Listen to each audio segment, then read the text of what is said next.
Alright guys, well welcome back to another project series. I know we just finished one, I know, but I'm kind of in that rhythm and I want to keep going.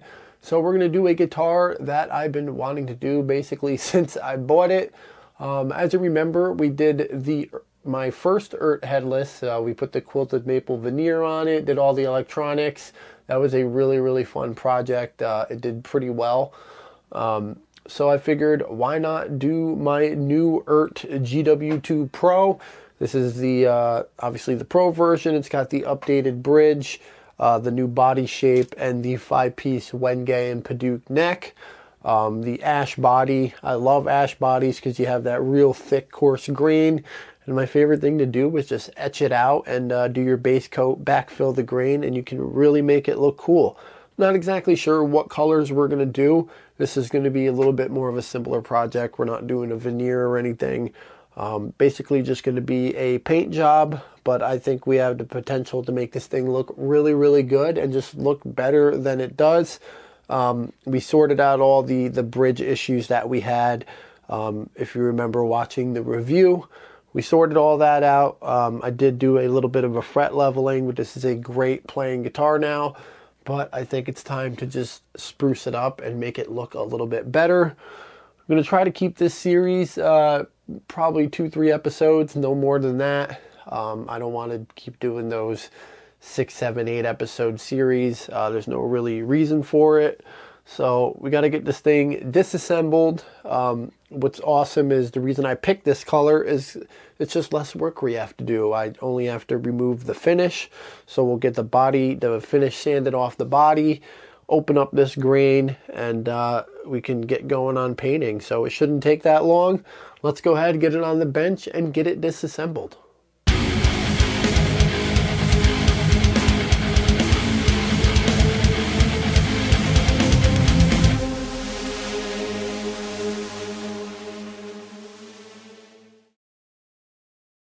All right, well, once we got the guitar on the bench, first thing I wanted to do, obviously, was get the strings off. So we loosened them, and they basically pop right out of the saddles.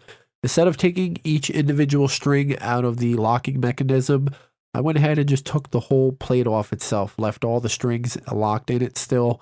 Just that way you don't lose any of the little ball bearings. There's actually 2 set screws and 2 ball bearings under the set screws. That's what locks the string in place.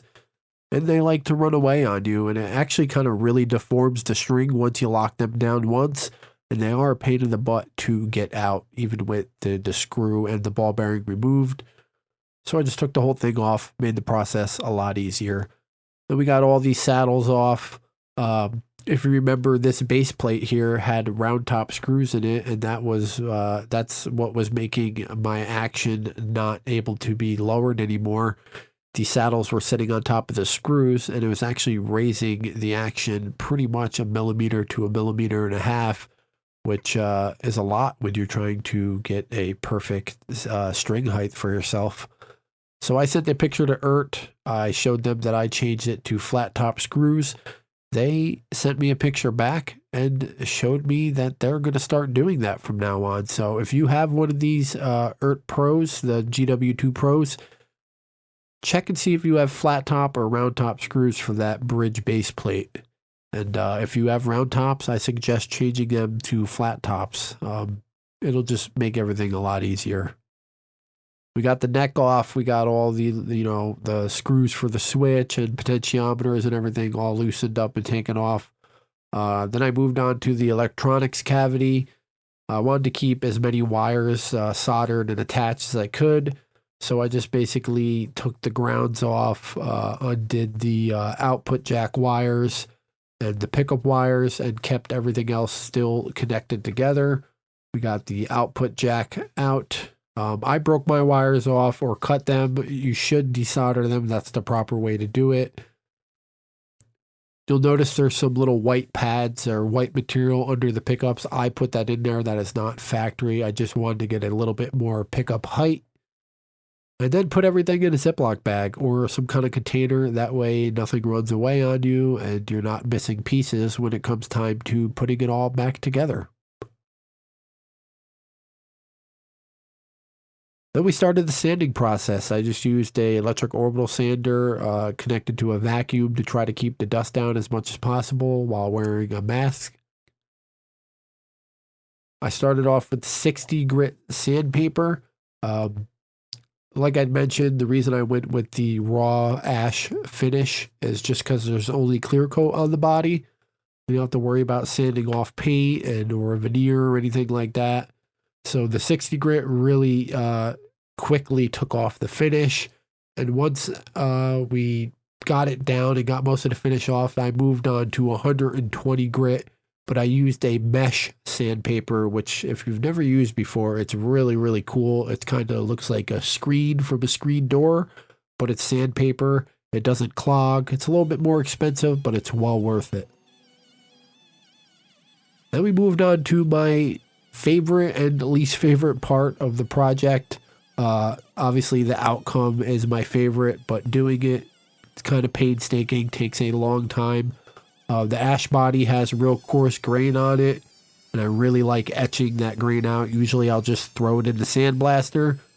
But this time, the same thing we did on that 7-string project. I took a Dremel with a little wire brush on it and really etched out that grain. The wood in the grain is a little bit softer, so it allows the wire brush to really etch it out. Definitely wear some safety glasses because there's wire bristles and pieces of wood flying everywhere. And then I wanted to throw it in the sandblast cabinet just to kind of remove any, loose pieces of wood that were left over. I'm using a fine aluminum oxide media in my blast cabinet. It's kind of like a really fine beach sand. You don't want to use anything too coarse while doing this. Then kind of just put a coat of something on there. I don't use any kind of sealer when I'm doing these projects with like the whole open grain look. The primer filler kind of acts as a sealer, but I just wanted to put a layer of something on there under the paint so I can kind of really smooth out the surface.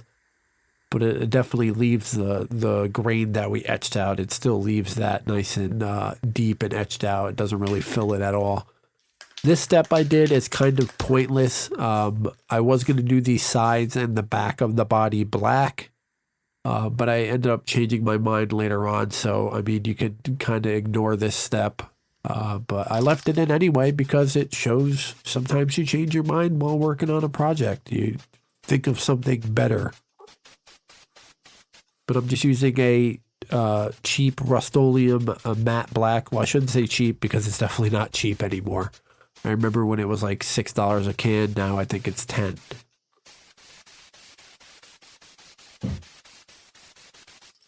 We hung that up to dry, and then I bought the body inside, and I wanted to sand down that primer filler.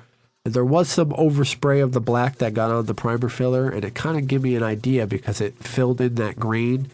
And usually I will put a base coat down and then just whatever color I'm going to fill the grain with, I will just rub it all over the body and then wipe it off, and it will stay in the grain.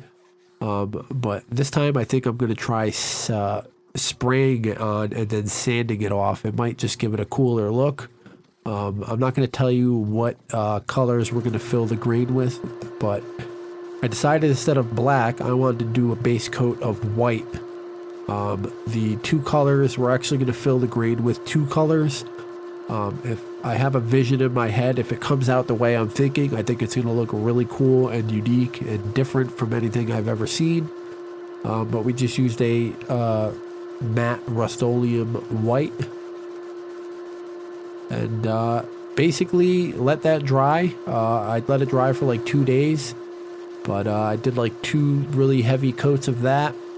And that's basically where we're at now. So in the next episode, we will, get the grain filled and basically finish this project.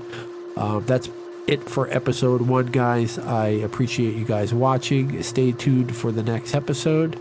Stay safe, be a good person, and we'll see you later.